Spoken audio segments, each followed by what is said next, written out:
These are the best tips for new calisthenics athletes. Watch the video so you can get all of the stuff that you need to get inside of that little brain of yours before you fully start calisthenics. Tip number 1 is focus on the foundations. I see too many calisthenics athletes start all of these, try all of these advanced moves such as front lever or planche, muscle ups and stuff. I see so many people doing chicken wing muscle ups where they get one arm over at a time.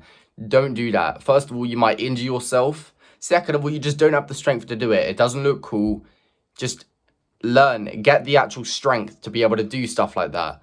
So, basics. You've got push-ups. These, I want you to be spamming all of the time.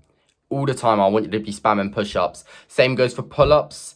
Dips is like a choice because push-ups almost do the same muscle groups as dips. So, you got the push-ups, pull-ups.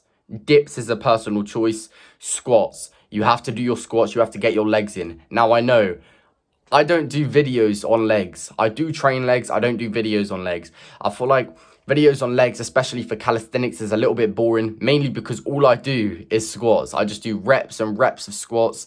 I do about 200 on my leg day. I decide when I want to do my leg day, what day, all of this stuff. So those 4, the push-ups, the pull-ups, the dips, and the squats, are the 4 foundation exercises you need to master the pushing strength and the pulling strength, and your leg strength. Obviously, the dips it's your choice. Push-ups, dips, basically the same thing, just different types of movements. It's up to you. I would do dips, but it's up to you. Tip number 2. Now, tip number 2 is make sure you're warming up before your workouts. You need a couple of minutes of warm up. Some people say 5. I just say a couple of minutes, anywhere between 1 minute, 5 minutes, it doesn't matter. Make sure you're warming up before your workouts. I've seen so many videos. I haven't seen it in person, but I've seen so many videos of athletes, or just not even calisthenics athletes, sometimes just people who go to the gym. All they do is they get to the gym and they start going for these hard sets, and half of the time they end up injuring themselves. Why would you want that to happen to you? Make sure you're warming up before your workouts, before you fully start, and make sure you're stretching after your workouts. Stretching is actually a good way to recover your body, and just so you don't have as much pain the day going forwards after that. Because a lot of the time, if you don't stretch after your workouts, the next day comes and you're sore and you're tight and you're stiff and all of this. You don't want that, So make sure you're stretching after your workouts and you're warming up before your workouts. You don't want to injure yourself. You want to keep improving rather than, work out hard without warming up, injuring yourself, and then you're just going to go back. You're going to go down. You're not going to be able to do as many reps, not as hard, skills, not as advanced exercises. That's tip number 2. Tip number 3, take decent rest in between your sets. The reason for taking good rest, decent amount of rest in between your sets, is so the next set you do, you'll be able to push your body until failure again. Whereas, if you don't take rest in between your sets, the next set you do, about 20, 30 seconds later, you're not going to get as many reps if it's a repetition exercise, or if it's just an advanced skill, like a static skill, like any kind of planche variation, you will not be able to hold it for as long. You need to be taking your rest in between your sets. That way, you can train your body until actual failure and make the most gains out of it. Tip number 4 is focusing on your form. I see so many new calisthenics athletes try and master the basics, and they say, I can do 50 push-ups in a set. No, you can't, bruv. I don't know what you're talking about. They start doing their push-ups, and their push-ups look like this.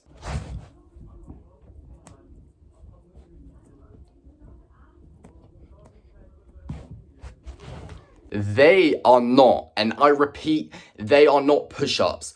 All the way down, or arms till 90 degrees, all the way back up until your arms are fully extended. Those are push-ups.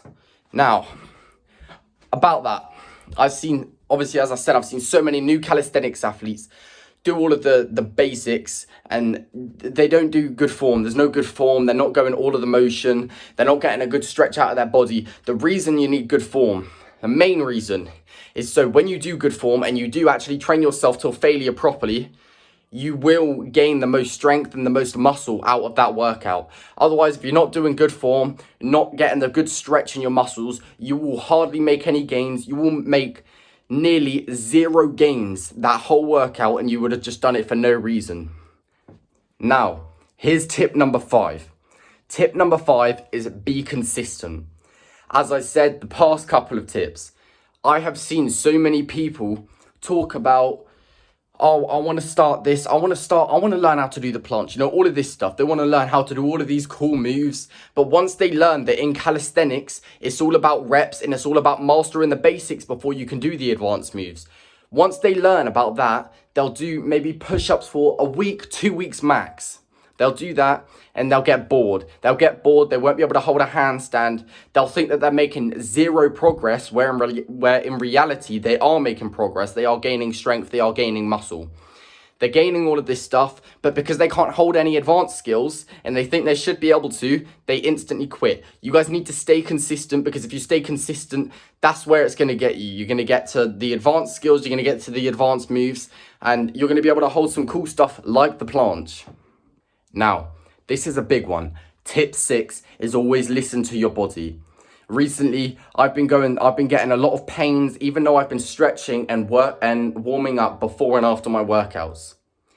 This is because a lot of the muscle groups in pushing movements, like your shoulders, are used. And recently, in my shoulders, I've been getting a lot of muscle twitching, which is a sign of overuse for that muscle.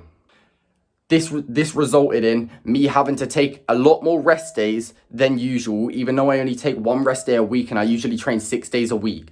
I've taken about 3 rest days the past week because my shoulder has been messed up. I've trained it too much and I haven't been listening to my body when my muscles have started twitching or I've gotten muscle cramps. So make sure you guys all listen to your body. Otherwise, you're not going to make any progress and you're going to plateau like I have.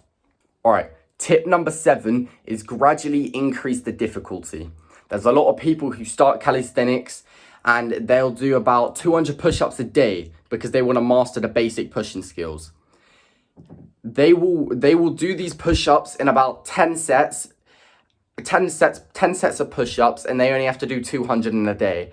I think if you guys can easily do 10 reps of push-ups, and you can easily get that 200 mark, you need to up the repetition range per set.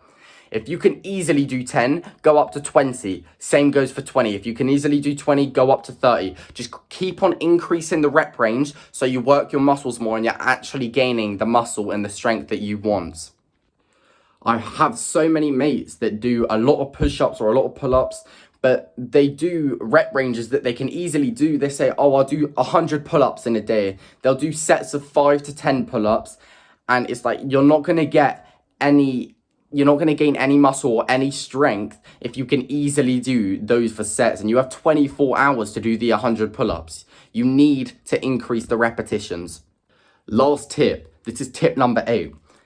Tip number 8 is, it's a decision. So, me personally, I don't focus on my core, but I know a lot of other people do. A lot of other people will do stuff like dragon sits, which is where you're led down and you're on like the top of your back / your neck, and you're lifting your legs up and down to work your core.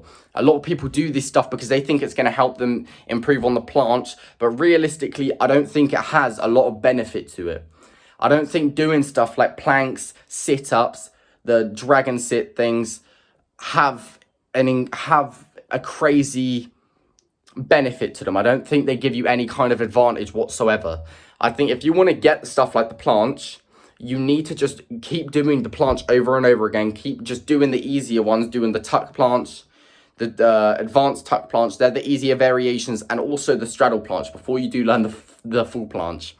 So it's up to you, but me personally, I would never focus on my core exactly, because in all of these movements, such as pull-ups, muscle-ups, even just push-ups, even just holding the push-up position, already work your core. I feel like if you're actually training your core by itself, you are not really getting any kind of advantage or benefit to that. These were my top 8 best tips for new calisthenics athletes. I made this video because I've had a couple of people DM me through Discord or even DM me privately through Instagram asking what to do as a new calisthenics athlete. So if there's any new calisthenics athletes out there, make sure that you watch till the end of this video because these are some good tips and you need to take these tips into consideration. If you guys like this kind of content, make sure to subscribe to the channel, comment on the video and like my video, and turn post notifications on to stay notified whenever I upload a new video. I'm also got a Discord server that's up now. I'm going to put the link in the comments. And I've also got a donation page if anyone wants to donate any money. The money is going to go to better equipment for my videos so I can bring out better videos for you lot. If anyone's got any questions, again, join the Discord server. Message me in the Discord server. I'm sure I'll respond. If I see it, I will respond 100%. And yeah, I'll catch you lot in the next video. Peace.